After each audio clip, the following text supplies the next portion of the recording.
मैया को पल्लू पकड़ के पीछे पीछे चले, कभी अपना अंगूठा चूसें, कभी अपनी उंगली पकड़ लें, कभी इतकू देखें, बंदरन को देखें, मोरन को देखें, और जैसे कोई दिख जाए सो ठाकुर जी रुक जाए, रुके तो पल्लू खिंचे तो मैया को पता चल जाए लाला रुक गए हो।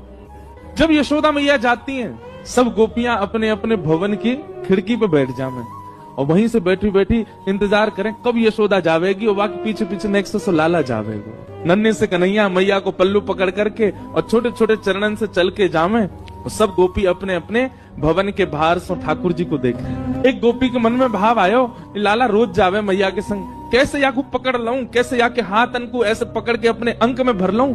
जैसे यशोदा मैया नए आगे निकली, गोपी ने अपनी भुजा आगे कर दी और बाहर मक्खन दिखाए करके और लाला से कह रही है, कन्हैया आजा देख तेरे काजे मक्खन ने कारो मैंने। ठाकुर जी रुक जावे तो मैया को पल्लू खींचे और मैया को पल्लू खींचे तो मैया खींच के ले जाए लाल जी को।